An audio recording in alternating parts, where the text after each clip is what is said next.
Hello, my name is Kai, and I am a bit of a rambler. There's a big old rainstorm going on today, with thunder and everything, so I thought it would be fun to record the episode now. Also, there's just been a bunch going on, and if I don't start talking about it now, then the episode's gonna last way too long. So, start at the start. My glasses that I've had since Cambodia from 10 years ago, a real long time ago, the lens frame finally broke, and so the left lens keeps popping out. But I went through...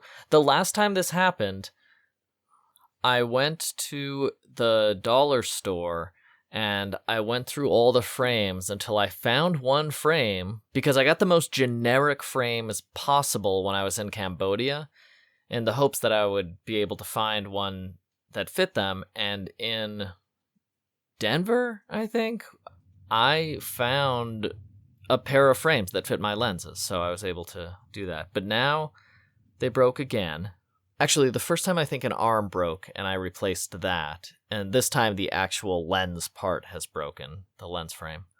But I went to the dollar store here in Medellin because I thought maybe they'll just have one again that fits here.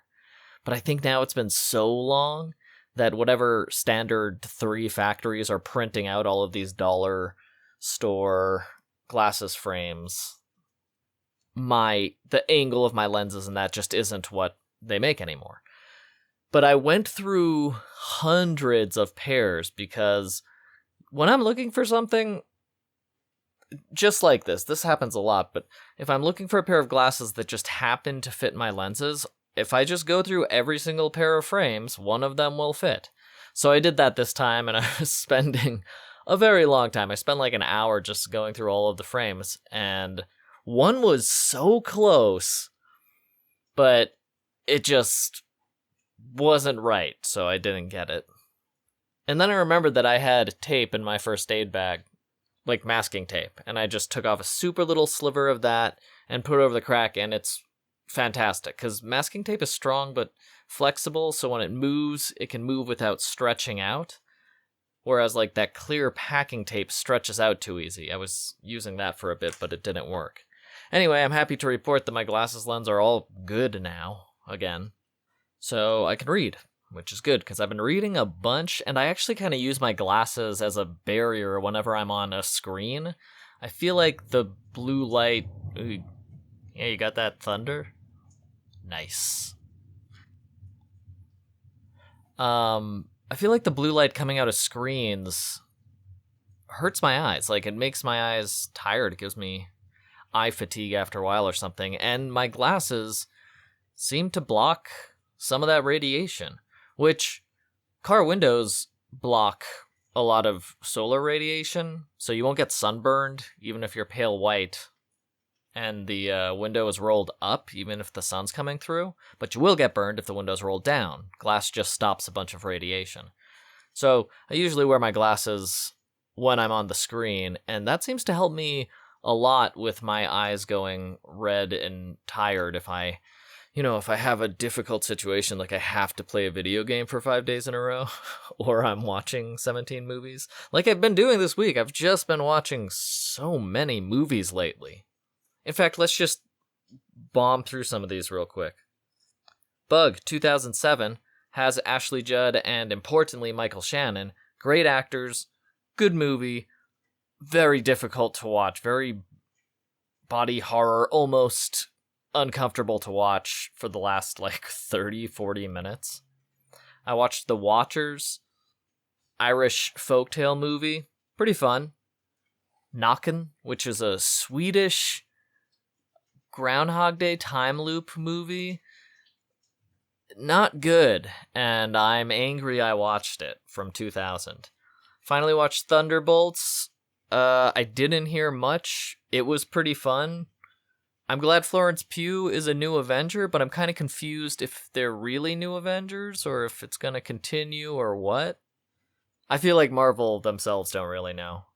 I went back and watched Suicide Squad, because I was going to start Peacemaker, couldn't remember anything that happened, so I went back and watched all of the first season of Peacemaker, which was just as funny as I remembered, and I laughed out loud who knows how many times. And then I was like, that was so good. I wonder if Suicide Squad from 2021 is good also, where the John Cena Peacemaker guy started. And that was great too. And he has a pretty small role in it, obviously relative to his self-titled series or the characters series. But I really liked Suicide Squad from 2021 also. It made me want to watch that Birds of Prey again. I remember thinking that was a good one. And Suicide Squad 2021 made me laugh also, more than a few times. Watched Edge of Tomorrow again. Tom Cruise time loop movie. That's how I was like, oh yeah, time loops are like my favorite thing. That's why I watched that terrible Swedish movie. But I also watched a really good time loop short, 30 minutes, starring Kurtwood Smith.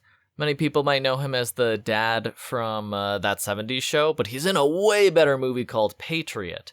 And I highly recommend everyone watch that TV show because it's maybe my favorite TV show. It's so funny and deadpan funny.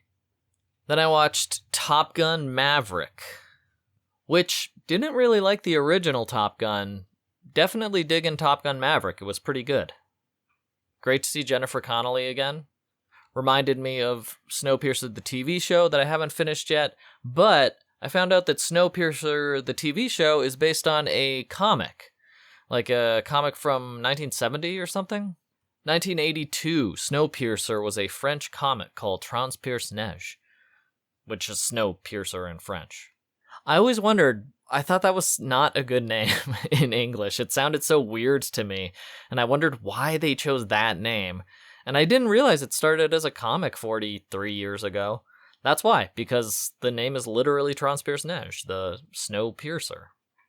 So yeah, and more movies besides, but I've been watching a whole bunch of stuff lately, and I think the Snowpiercer movie is great, so when I found out it was based on a comic, I was really excited to read that. And so far, it's great. I'm only halfway through. Don't spoil it for me. I actually don't know if the story... So far, the story is pretty different from the movie, but I think the movie does a pretty good job of translating the issues, especially into modern-day social sentiment. I think the movie would be even more successful if it was released today, a decade plus after it originally came out. They definitely captured the essence of the comic so far anyway, from what I can see, and honestly really translated it into cinema in a great way. The original comic is very bland in terms of colors and action, so I can see why they made it more exciting. But the comic is good as its own story, as like a similar parallel story, different from the movie, and the movie's great as a similar parallel story. They're just different stories completely, but both are good. And since I did that, I was curious about Edge of Tomorrow also, because just like Snowpiercer, I thought that name was interesting, and it just felt... It's different than a lot of other Tom Cruise movies. And the world felt so complete. I realized I had never checked if it was based on something. So I went back, and it is based on basically a Japanese light novel, which I guess in English is novella. I cannot tell. I don't know what the difference is between a novella, a novelette, or a light novel. Or a YA novel, I guess, for that matter. I don't know what the difference is between any of those. I guess YA novels usually are starring YAs, usually are starring young adults. Maybe that's the difference for YA. But novella, novelette, novel even, and light novel. Shorter seems to be the consensus, but some novels are not very long. Maybe those are novellas. Who knows? Whatever. Anyway, Edge of Tomorrow is actually based on a Japanese novella or light novel called All You Need Is Kill. And it's really good so far. I've kind of been devouring it. At the same time, I'm reading Isaac Asimov's first book ever, the Galactic Empire series. It had been a long time since I read any Asimov, but I just watched I, Robot and I Am Legend, and I loved the Foundation series by Asimov, so I figured I would start reading his books again. Pebble in the Sky. And it's Asimov, it's really good. It's interesting, I can't see that it's his first novel. Some things aren't as tight and the story doesn't feel as complete, like the world doesn't feel as complete as I remember Foundation feeling. But then again, I read Foundation a very long time ago. Still, Pebble in the Sky is a lot of fun so far. And I was just thinking how funny it is that so many movies are based off of anime or light novels or cartoons and comics. But most people, if you ask them, oh, check out this comic, still, in most countries, oh, picture book? No way. But that same person will sit through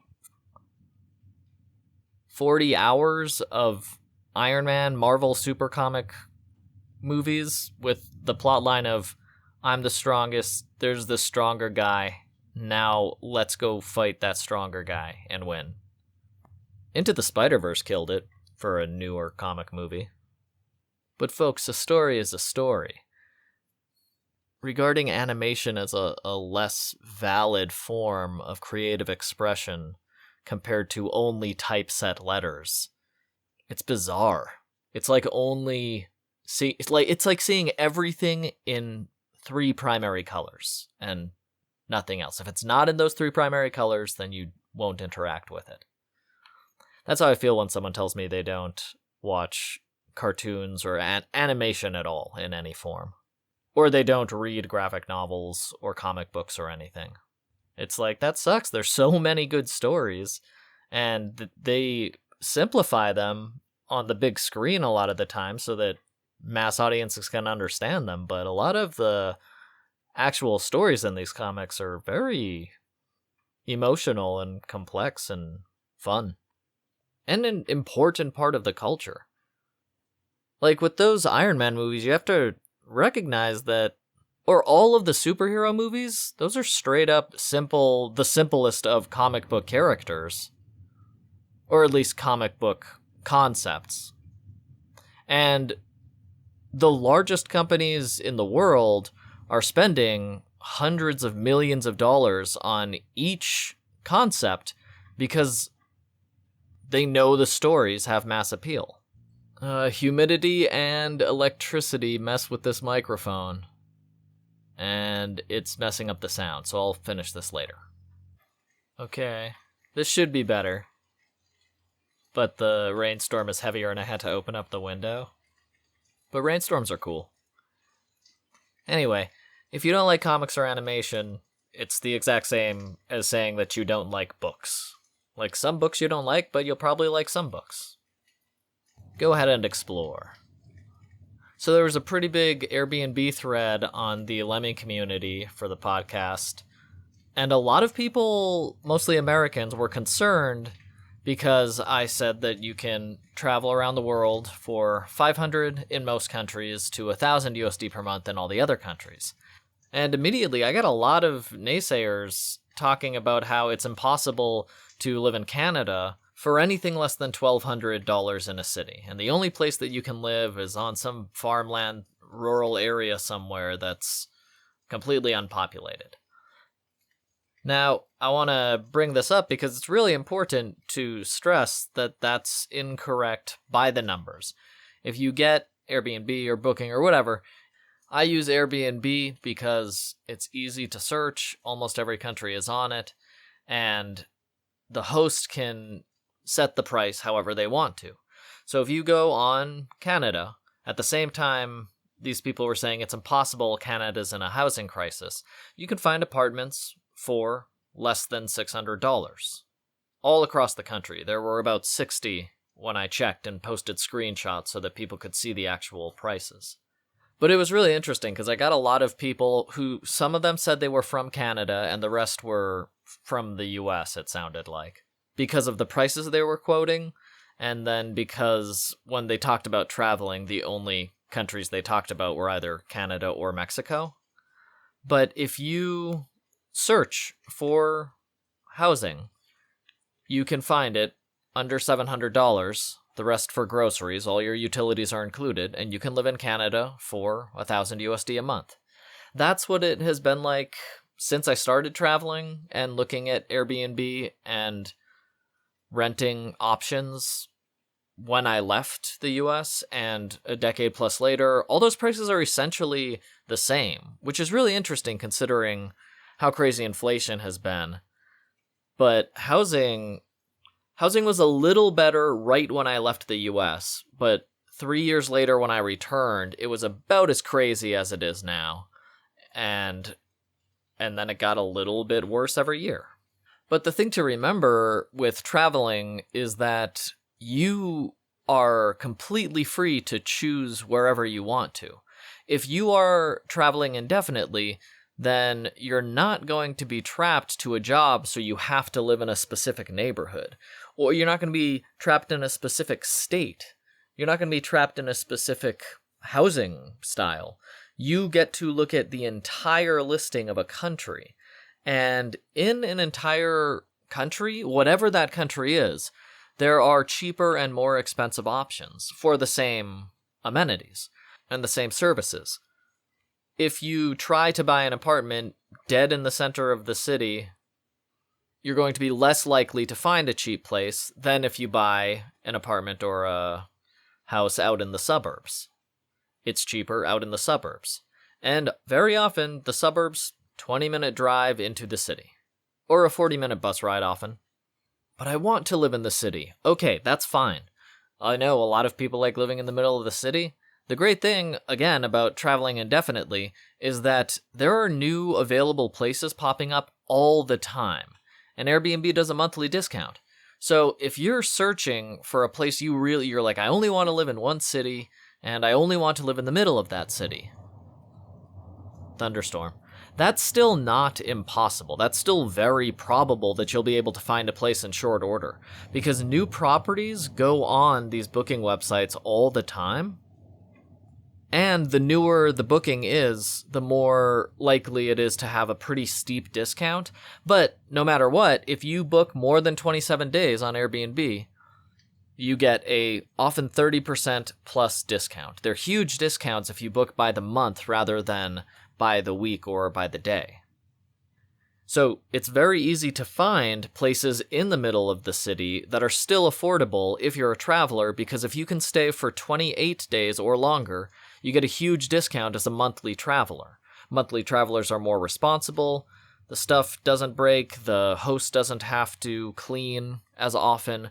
So monthly travelers or indefinite travelers getting those monthly rates, you're living for very cheap. And if you go to one of the cheaper countries, if you're trying to save money, you go to Southeast Asia or Africa or Eastern Europe, tons of countries, dozens of countries, you'll get houses for $150 or less.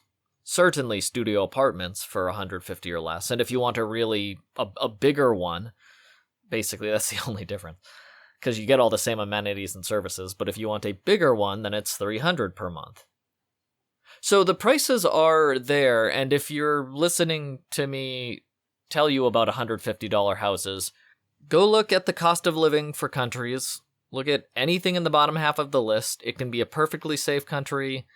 I go on Airbnb and check these prices all the time. These are publicly available prices. Everywhere on Airbnb includes a shower, electricity, water, Wi-Fi. Most of them have a kitchen. I preferred the $300 ones for a little more space and extra amenities. Like my room right now is $300. It has an air fryer and a refrigerator and a washing machine and a rice cooker, just a whole bunch of extra stuff if you pay $300 instead of $150. But that $300 plus $200 spent on food, $500 a month indefinitely. That's in most countries. And then the other ones, like Canada, like Switzerland, the most expensive countries in the world, you can still find places to live for $600, $700, you can find dozens of places for $600 to $700, and you can find probably 10 houses throughout the country or less for under $600 US. But you can still live in the most expensive countries in the world for under $1,000 USD per month. So whatever someone is telling you, or whatever you've read in the news about housing crises or anything, all of that could be true or may not be, but most of it, the gist is true. Yes, Canada is having a housing crisis.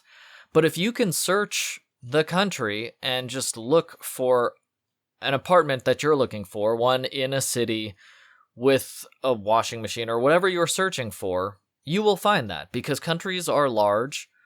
People are always renting rooms out. And right now, those prices are what the prices are. They're whatever the newspaper tells you, you're never going to find an apartment for under $1,200. That's just not what people are renting their rooms for right now. If you are a traveler, you get to search the whole listings. You get to search all of them instead of just one neighborhood next to an office, or whatever the culture section says the best neighborhood is. You don't have to do that. You get to choose whichever one is $300 and still offers a safe neighborhood and all the amenities and appliances and privacy. Yes, there will be expensive places to live, and yes, there will be cheap places to live. They're the same places. Some are just cheaper than others. Some of the Airbnb hosts set larger monthly discounts, so they're going to be cheaper. Some of the Airbnb hosts actually just like to help travelers. I've met a lot of hosts who deliberately set their, especially monthly prices, very low, just so they can meet and facilitate the ease for travelers to move around.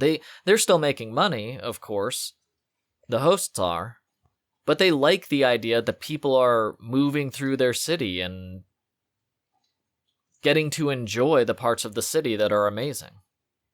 So some houses are going to be expensive, some are going to be inexpensive. The tomatoes at store 1, $5 a pound. The tomatoes at store 2, $2 a pound. Same tomatoes, the same truck dropped them off at those two stores. One is $5 a pound, one or $2 a pound. Just choose the $2 one. You look around on Airbnb, you'll find the listings with all the great amenities that are much cheaper. Oh, that's right. I also watched Superman 2025. I was interested to see because James Gunn is a Marvel guy, and now he's doing DC, and he did pretty good with Superman 2025. He made it a little more serious, and it was fun enough. I saw Happy Gilmore, too. Adam Sandler just seems tired, man, and it seemed like a really nice movie because he could give money to all his friends who maybe don't have the same success he did, so he can spread that around, and that's what it seemed like, just a nice way to share money with his friends and make a funny movie. So it was fine. I've been cooking chicken wings like every friggin' day because I have the air fryer here, and it's my favorite appliance. I was considering staying here a whole extra month just because, well, not just because of the air fryer, but every time I thought of staying an extra month, definitely one of the first things that went through my head was, oh, I could use the air fryer more. It's just, especially with something like chicken wings, I can cook them exactly how I like them. I can marinate them or glaze them with whatever I want, put salt and pepper and spices on there, get the skin crispy, but the inside is still moist chicken. It's my favorite appliance. I'm going to get, I was imagining using it to my delight, and I was imagining whenever I get a sedentary home for a while, I'll probably have multiple air fryers in the kitchen so that I can cook the meat and fries and whatever else, but I can cook the whole meal at once, and then it'll all be ready really quick, exactly how I like cooking it. Because the only thing about an air fryer is that I have to make the chicken, and then I have to take out the chicken, then I have to make the fries, or I have to make the fries and then the chicken. So I'm imagining a counter just filled with 5 air fryers, and I can make a full Thanksgiving meal that way. Giant bowl air fryers. Man, I love air fryers.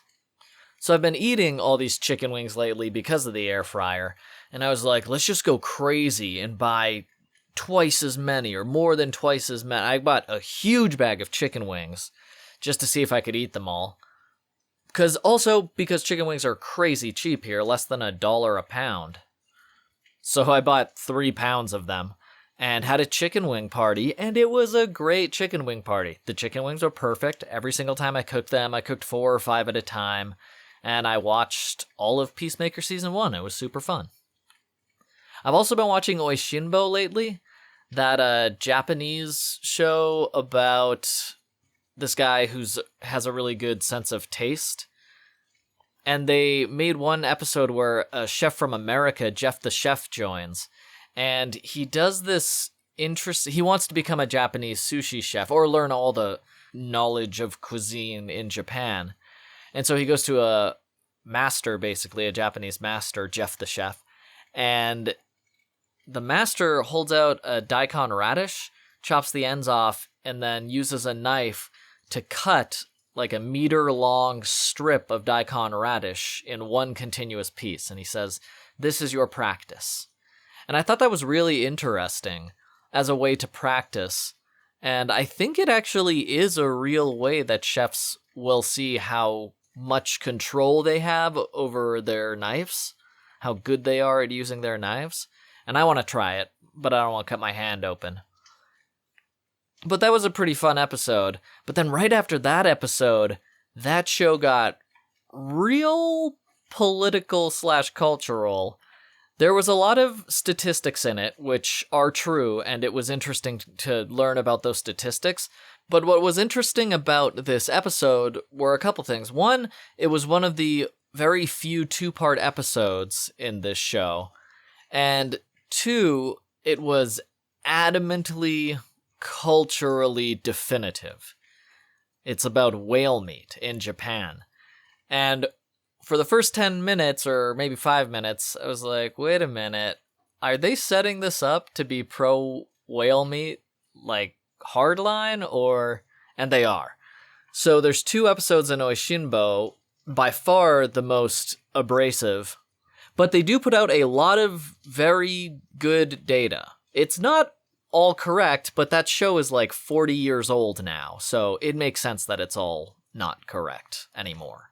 But what is correct is that whales, not all whales, are endangered or near extinction at all. Most whale species are not.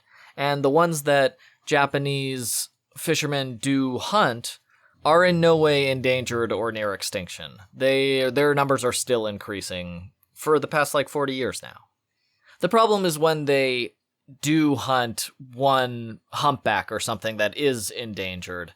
That is a problem, but that is very rare. They mostly are hunting mink, say, fin whales, and there are a lot of fin whales, hundreds of thousands, way more than there were 40 years ago when Japanese instituted whaling regulations, which didn't exist up until then.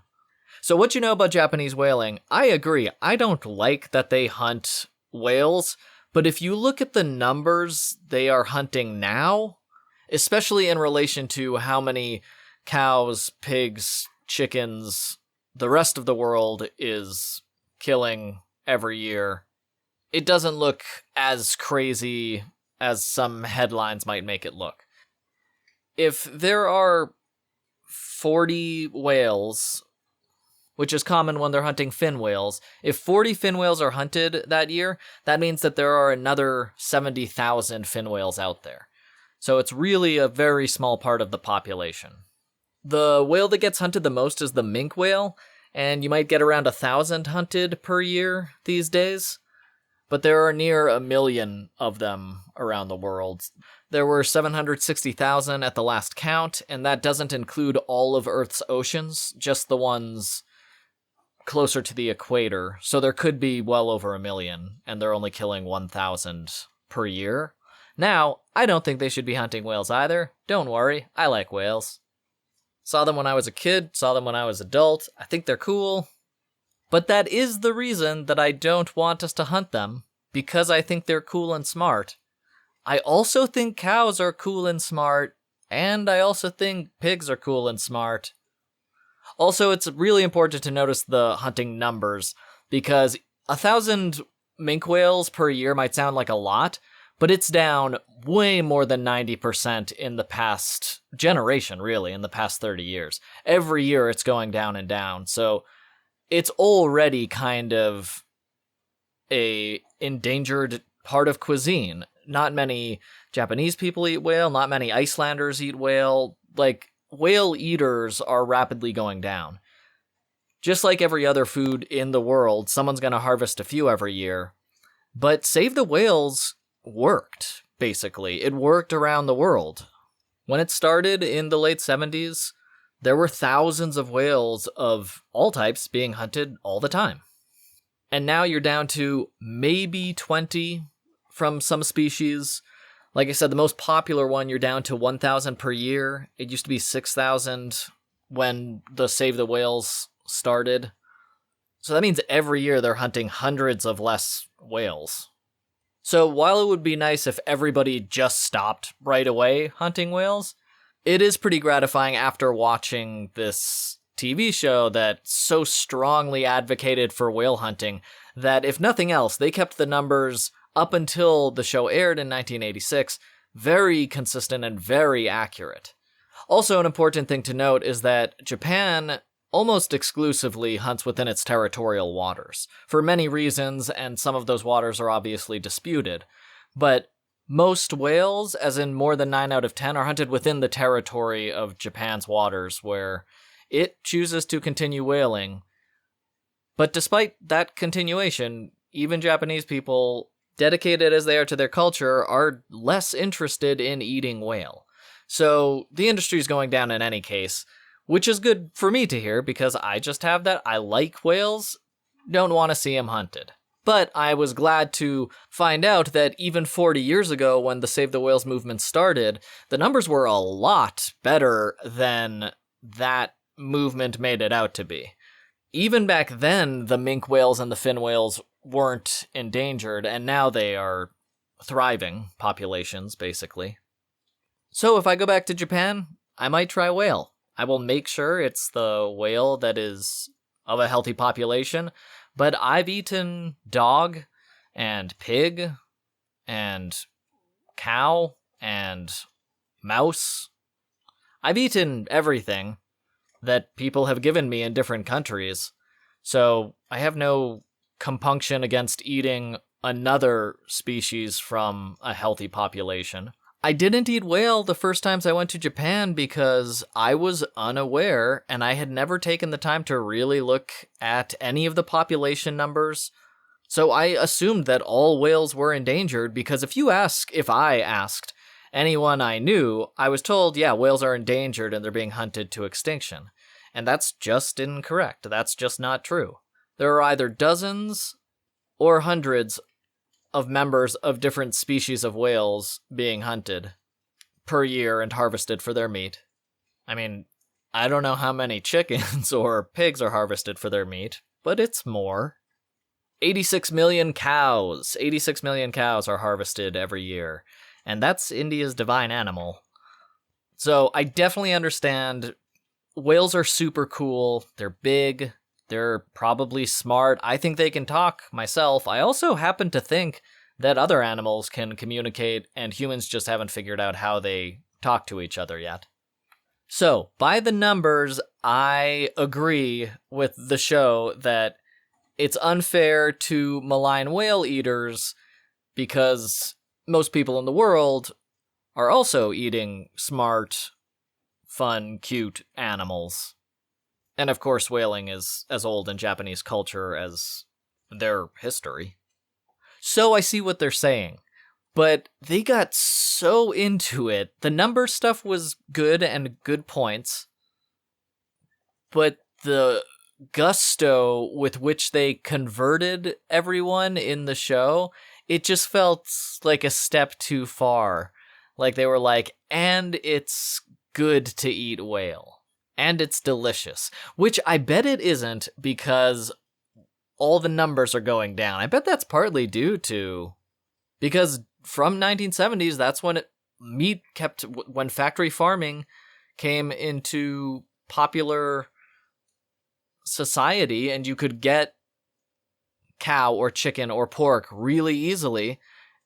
If one meat tastes better, then people stop eating that other meat. So I will try whale next time I go to Japan, but I'm not sure how great it's going to be, since even Japanese people are choosing to eat all of the other meats instead of whale. And even with all those rational explanations, I have to say, I'm just uneasy with the idea of eating whale, which again is silly because I eat cows, and I've had a dog, and I will eat meat. It is meat. I understand that I am taking the life of an animal to eat their flesh. That's what meat eating is. I came to terms with that a while ago, but I'm very aware of the act of eating another animal, especially from a sustainably harvestable population, no different from harvesting a whale and eating that flesh. Except that I think cetaceans are smarter.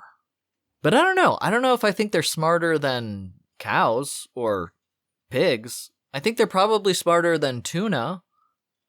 I ate horse in Italy. That's a popular dish over there.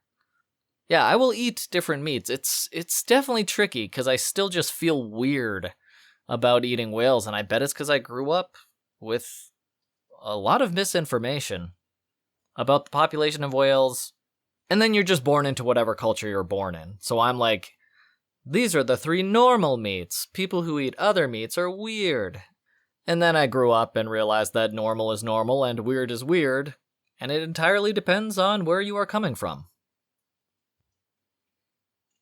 Well, that lasted longer, but that episode hit me a lot, and I didn't like it because the great thing about Oishinbo is that they talk about cuisine of Japan and like little tricks and stuff, and this was just an extremely political episode about how eating whale meat is okay. And for the most part, I agree with that. Intellectually, at least, I agree with that. If humans are okay with harvesting animals for their meat from sustainable populations, then the whale is one of those species. That's one of the sustainable populations. On the other hand, they're really big and cool. That's the other hand. Indians, 1.5 billion people, feel the same way about cows. So it's difficult, especially having lived in India and traveled to different countries, and they feel, well, this is normal. Normal is normal, and weird is weird. But it all depends on where you're coming from. Still, it's a great show. I made it through 40 episodes, but I'm kind of getting fatigued from watching so many. I think that's why I've been watching all these different movies recently. But I'll probably continue it. Because I like eating garlic, and they did a garlic episode after the whale one, and that was super fun to read about. But that one, I didn't learn anything from the garlic episode, except garlic is tasty, and you should eat garlic. And most of them do teach something. Like, they had a beer and edamame episode, and you get a good beer head that sticks there if the bubbles are really small. If they're big, it pops, and then the gas escapes from the beer, so it goes flat quicker.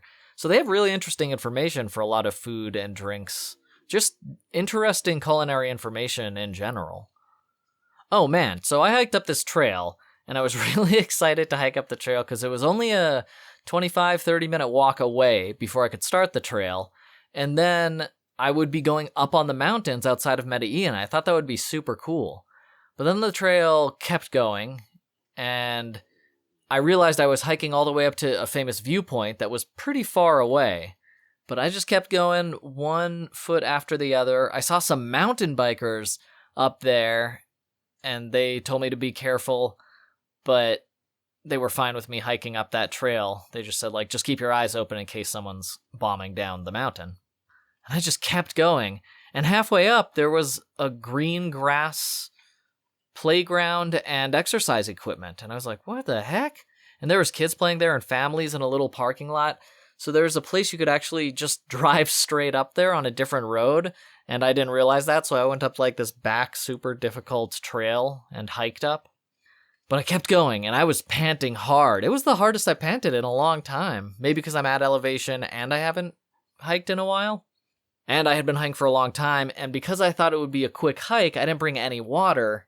Yeah, there was a lot of factors there. But I kept going, and I struggled up these steps, and I finally reached the top. And I kept up a pretty good pace the whole time. I was pretty happy with my body. It's been doing good since I started exercising again.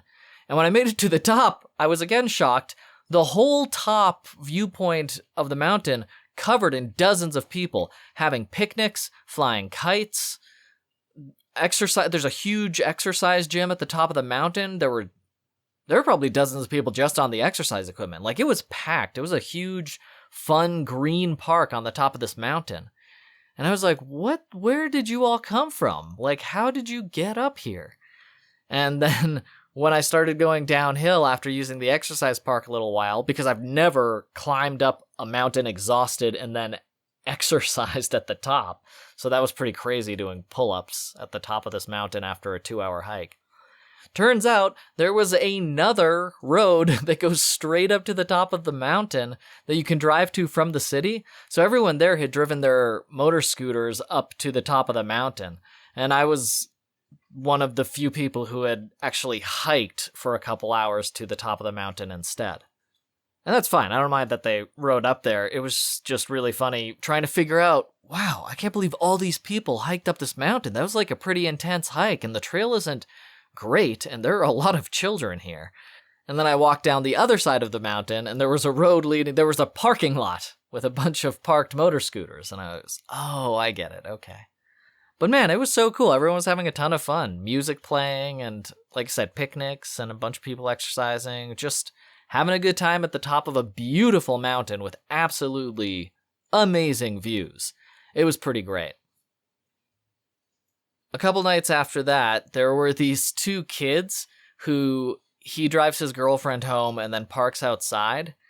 And they park right outside my window because I'm in an apartment, but the door to my apartment is next to the door of a much bigger apartment building, but I'm basically on the street.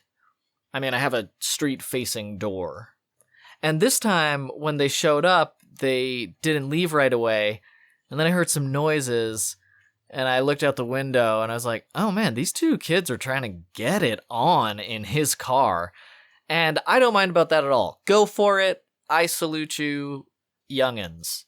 That's awesome. But his car was loud, and I was right in the middle, I think, of recording. It must have been recording something. And I was like, well, they're not going to be here forever. And then 20 minutes later, they were still, like, making out in his car, and he was trying to be like, hey, let's do more than make out. And she was like, oh, he can't. Also, I know his name is Alejandro because she said his name. Still, when he drops her off and they talk, she says Alejandro every sentence. So he'll say, like, come on, it'll be fun. And she'll say, Alejandro, I can't. And he'll be like, oh, wasn't that food so good? And she'll say, it was good, Alejandro. Alejandro. She just says Alejandro every single sentence in response to whatever he says. And he has not said her name once. So now I know half of this pair, but they're trying to get it on this time because now it's been 20 minutes. It's getting heavy. And I was like, whatever. They'll just do it and then they'll get out of here. But she was still like not going all the way and he wanted her to, but she was she was leaning in to kiss him. This was some mutual teenagery fun, but it was going on for a long time. So now it's 45 minutes later and I was like, okay, are they going to get to it and then finish, or are they just going to make out literally all night? And then it was an hour and 15 minutes and they were still like, you want to still make out? Yeah, let's do it. And they kept making out. And I was like, okay, this is crazy. So I took my trash, and it's like 2 a.m, maybe closer to 3. It was pretty late. I think they got back at 2. And I made noise at my metal door and then went out, threw away the trash in the trash can. And when I walked back, he has left his car on for almost an hour and a half now while they've been making out. And he's been like, I should go. And she's like, you should go. And then they'll start making out again. And I asked them, hey, sorry, I'm recording something right now. Do you mind using any of the other streets around this area? In Spanish. And they were like, oh yeah, okay, sure. And it was clear they thought I didn't know what they were doing. Because they were like, oh, what do you mean use the street? And I was like, you guys can do whatever you want to do. Just right now you're right in front of my door, so my microphone is picking up your car engine. And they were very confused by that, so maybe I said the words wrong, or maybe they were just like, why are you recording something at 3 a.m. and what the hell are you talking about? But they wrapped it up after another 15 minutes of making out, and then drove off. But he was straight up like cranking his seat back so that they could lie down. And then I was like, great, get it done, get out of here. And then it happened for another hour. And then his seat came back up and then they made up sitting up and then it went back down.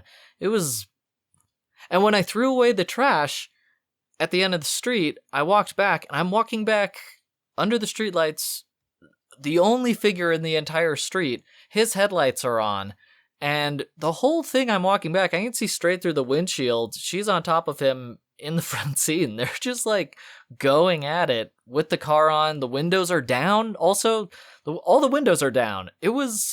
They're just publicly having a freaky time. And that was when I was like, hey, I don't mind if you do this, but can you turn the engine off or use any of the other streets? And yes, I definitely felt like an old man. But they were respectful. They wrapped it up. They're going to do it every other day anyway. They still stop by here and make out for like 15 minutes, and then she comes inside the apartment building. They could be 30. Maybe they're 30, because she must have her own apartment, right? If she's coming home at 2 a.m. and she has the key to the apartment. They just seem like teenagers to me, but maybe they're both adults.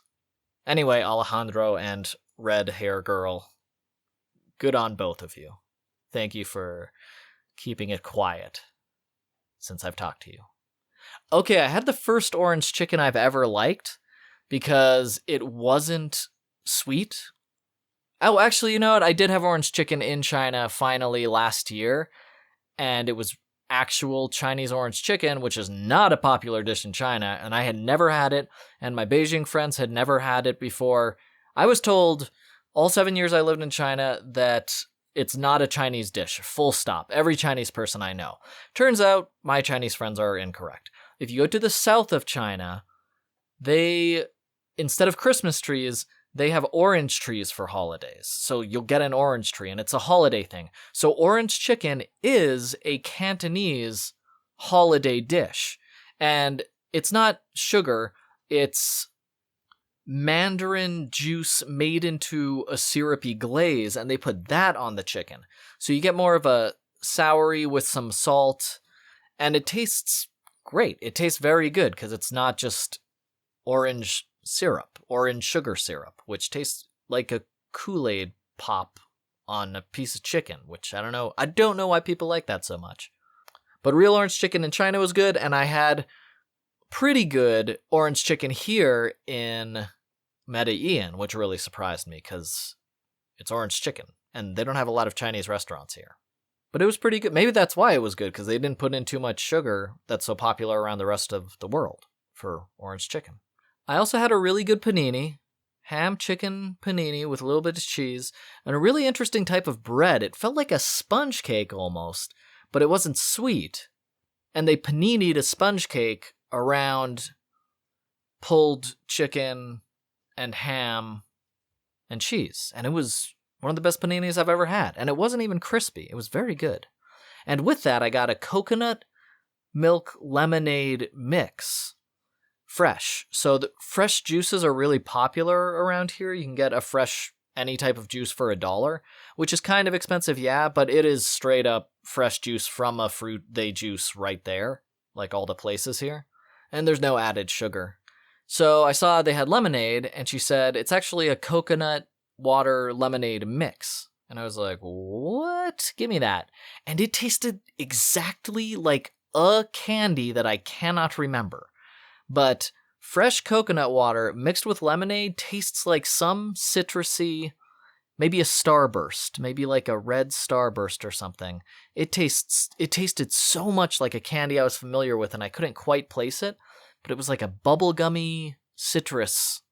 I couldn't believe how tasty it was, and I couldn't believe how synthetic it tasted, even though I saw the coconut milk and raw lemon juice she put in there. It was wild. I bought candy in the mall from this old lady, but I was 300 pesos short, and I felt bad about that, but she was like, it's candy, enjoy, whatever. Thanks, old lady. But I went back the next day and bought like 10 times as much candy. And then I had way too much candy, and I got one of those cankers, one of those, like, if you eat too much sugar crystals, it makes a blister on your gums that I used to get when I was a child. I ate so many sour belts that I got one of those blisters on my gum, and I thought that was hilarious. We called them cankers growing up. I don't know if that's the word for it still. Sugar blisters? That makes more sense to me. I got a sugar blister for the first time in decades.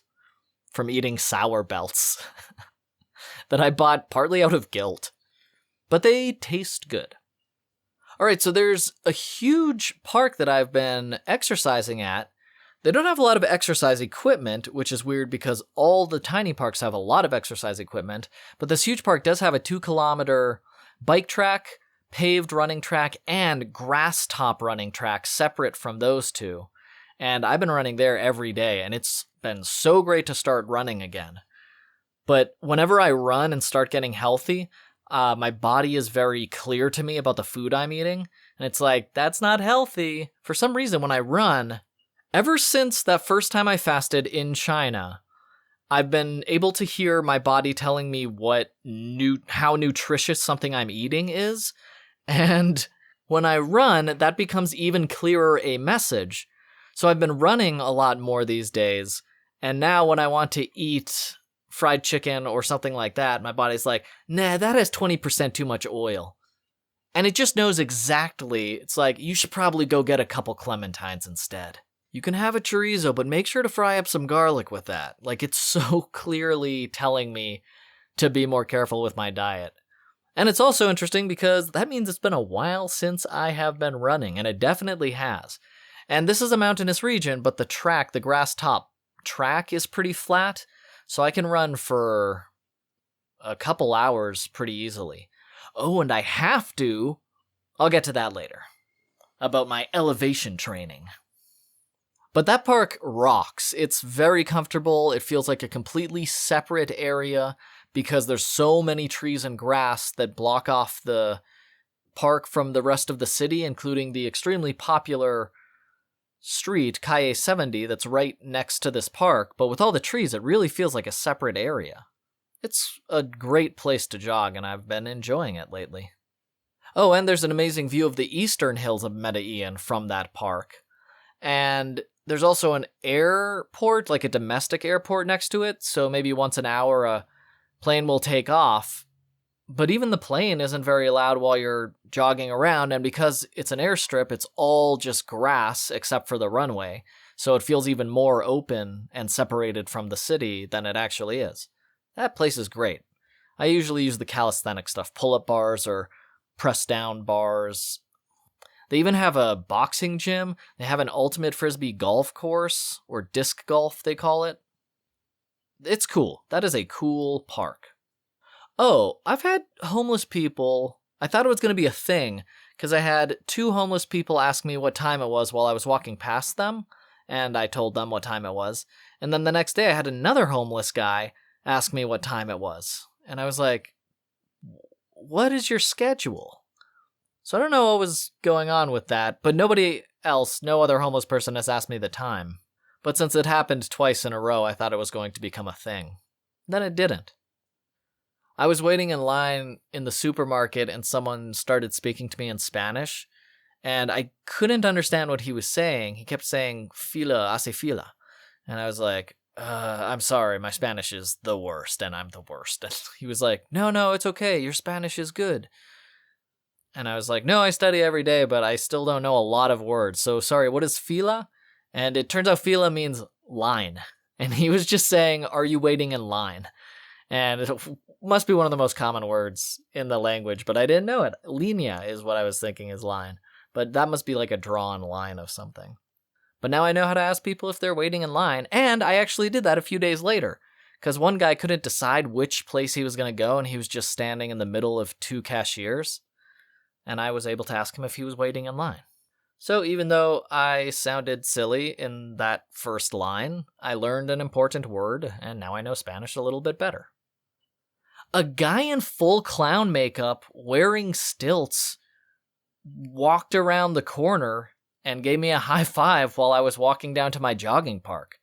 I had been jogging down there like 3 days in a row, and the 3rd or 4th day, whatever, I'm going along the road to the park, and then a 10-foot tall man rounds the corner on stilts, talking to everyone like it's normal, and he's wearing full clown makeup, clown wig, big clown suit, red and pinstriped black, and he saw me, and he leaned down and held out his hand for a high five, and I was like, yeah, of course, and I high-fived him.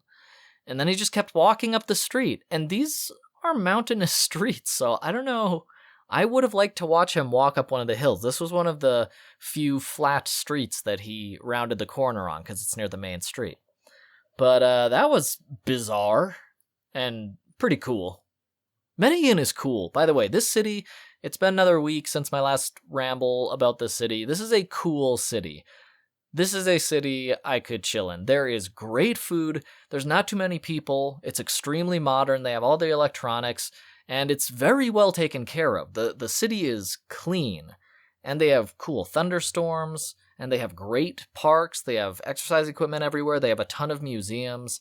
This Medellin is very nice, and I haven't even explored that much of it. I've mostly been staying down in Belén in the southwest, which I'm fine with. I don't need to go to all the museums right now, but I'll probably come back at some point, considering how much fun I'm having in Medellin, and just how comfortable and clean and safe Medellin is. I solved another cultural mystery, which is a huge reason why I never stay in a place for only a week. Because there are so many things to figure out, and there's always a couple things where I'm like, what the heck is... And then I find out the answer, and it's usually pretty satisfying, and this one was.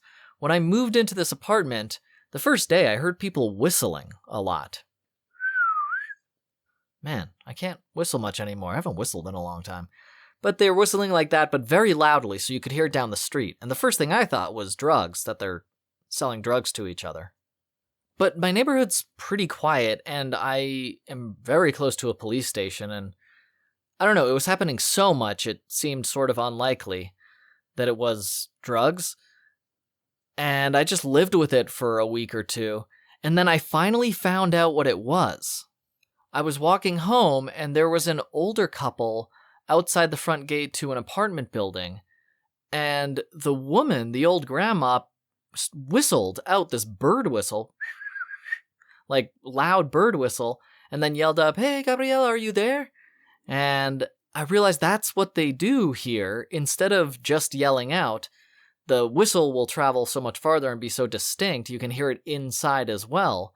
So once I realized that's what they were doing, I saw it, and I heard it even outside. I'll hear them like whistle, and then someone will come out for their food. Like if you're waiting for your food in the lobby, if the guy drives up, he might whistle so you know he's there, and then you'll come out and get your food and go back in. But that's how they call to each other. "Hey man, how are you? Are you in there today?" They'll whistle instead, and then if you're waiting for someone, you'll know from that whistle that the person is outside, which is really cool. It's a cool thing. Medellin's cool. You know what's weird with that running track though? There's like hundreds of people literally outside running on the paved running track, but there's no separation other than a painted line of the running track from the paved cycling track. So the paved running track and cycling track are next to each other, and the cyclists go fast. But there are still hundreds of people jogging on the paved running path outside of the park, and on the inside, on the grass top running path, literally 3 people. There's me and 2 other people every day, and we are running on the grass top running track. But it's way more comfortable, first of all, and it's way safer because the grass part of the park is separated by a chain link fence from the paved bike track that goes around the grass inner part of the whole park. And it's huge. It's still a 2-kilometer track, the grass top running track, but everyone chooses to run, most people choose to run on that pavement instead of on the grass separate from the bicyclists. What do you think, you people? I don't know what they're thinking. And there's trees, so there's tons of shade. It's just way nicer inside the park than outside next to the bicycles. And that's also closer to, if you're jogging on the paved running track, you're right next to the main street. Whereas you're removed by 30 feet and a row of trees and a fence if you are on the grass running track of the park. But yeah, literally hundreds of people will go running on the paved track instead of the grass top track. And I think they should come join me in the green. There's these really good teas I got lately that have stevia, no sugar, and they're tasty, so I've been indulging in them. But now I don't know, is stevia, I know there's still no real solid evidence. Like, it should be safe, but maybe it isn't, but it's new, so we're not sure. But I definitely feel like I dehydrate faster drinking those teas than if I'm just drinking glasses of water. I can drink like 6 of those teas, and they're delicious, they're great with a salty meal because they're sweet and they taste like tea, sweet iced tea. But I don't think I feel as particularly hydrated as I do as when I drink water. So I'm getting suspicious of stevia again, which I used to drink like a sugar-free stevia soda just because I wanted to drink less sugar. But even if I only drank 1 or 2 cans of the stevia soda a day, something felt weird about stevia to me. And something felt kind of weird with these teas also. So I haven't had them in a while. But they were real tasty, and I bet it's not as bad as drinking sugar. The only problem with my favorite exercise park that I go running on, that grass top running track, is that apparently it closes at 6 o'clock on Saturdays and 4 p.m. on Sundays, which is surprising because the nightlife here is some of the latest nightlife I know about, which it's weird because it's a tiny area, but a lot of people eat much later here. Like a lot of the street food stalls are open until midnight or 1 a.m. And even a lot of the restaurants will be open till midnight. Or not a lot of them, but there will be restaurants open in the neighborhood very, very late. And the park is open until 9 p.m. Monday through Friday, but Saturdays and Sundays they close 3 hours and 5 hours earlier. That seems way early. But because of that, I was like, okay. And I jogged a mile over to a different park that I hadn't been to before, and it turned out to be a sculpture park. And very steep hike up there. If you're hiking up, turns out there is a road up there like their other mountain that I didn't realize, but I hiked up the back way, apparently, or the maybe pedestrian way. And there were tons of food stalls, giant sculptures, huge flags, and a lot of people, hundreds of people were up there. And there was a death metal show playing down the hill in a little theater where concerts played all the time. So there was live music. And when I left the park, I walked down that way so I could listen to the crazy metal playing. That was a lot of fun. I was talking to a friend. Oh, I get to talk about the elevation training. Okay, so I am running because it feels real healthy. But recently, I'm going to be running. I decided to run more because I'm going to go to Cusco, baby. I was going to go to Lima, Peru, and then Santiago, or whatever some big city was in Chile. But originally I was going to go to Bogota. But everybody has been telling me not to go to Bogota. It's just not very fun. There's way more people. It's not as green. It's just not as much fun as Medellin. Not as comfortable either, especially. And I was like, well, if there's a little more people, I'm curious what it's like to live at 8,600 feet. I'll check it out. And then I checked, and there's 2 million people in Medellin and 15 million in Bogota. So it's not a few more. It's way more. It's too much. I'm not interested in that, really. But I was still interested in the elevation. The thing about that is that I was looking at different cities I could go to if I wasn't going to go to Bogota. And it turns out that Cusco, Peru is 11,600 feet elevation. That's straight up like altitude sickness elevation. That's well over halfway up to Everest Base Camp. That's high. That's higher than the highest city in the US. There's a marathon called Leadville Marathon, Ultramarathon maybe. It's like 100 miles if I remember correctly. And I remember that's at 10,000 plus feet elevation, and that is the highest city in the US. This city, of this very popular tourist city, since it also has Machu Picchu there, is 11,600. That's great. I didn't even know they made cities that high. I knew about Machu Picchu, but I didn't know it was at that elevation. I figured it was another high mountain like many other high mountains I've been to. 5,000 feet above the rest of the city, whatever. But yeah, that is some elevation. So I'm gonna go there. I got my ticket earlier today, I think. And yeah, I'm gonna go party in Cusco. I guess I might actually go to Machu Picchu.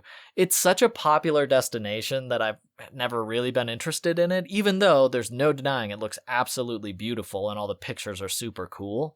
If it's easy to do and I don't have to go with the tour group, then I'll probably do it. Or if there's like a cable car to go up it, maybe I'll do that.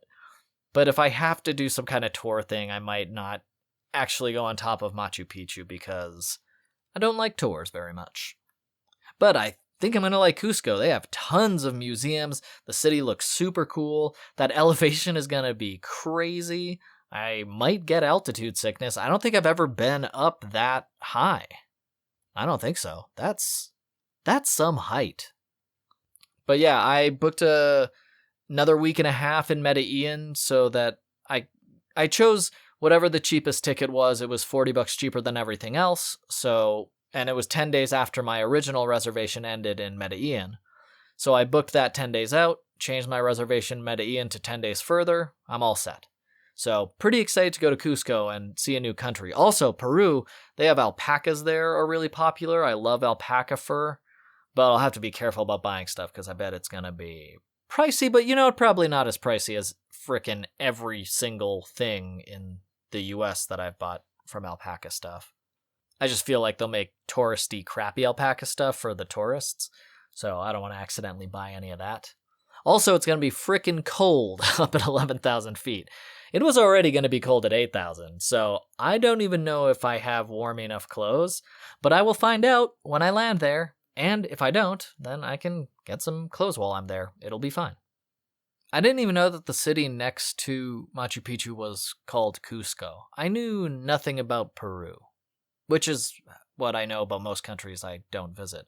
But I've been reading all of the Wiki Voyage articles now about Peru and about Cusco, and that does sound like a very interesting country. I'm pretty excited to get over there. I'm pretty excited to be in Medellin right now, though, but there's something that feels different the further south I go.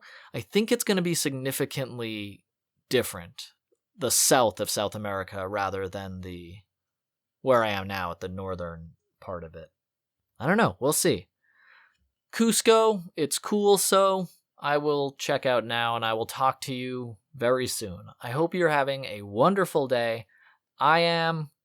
Talk to me at bitofarambler@gmail.com or bitofarambler on Blue Sky and Lemmy. Have a great rest of your day. Your kids could get free or low-cost health coverage from Medicaid or CHIP. Even if you've applied before, they may be eligible now.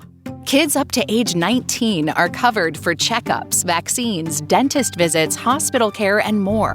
And if they already have Medicaid or CHIP, remember to renew every year. Visit insurekidsnow.gov or call 877-KIDS-NOW. Paid for by the U.S. Department of Health and Human Services.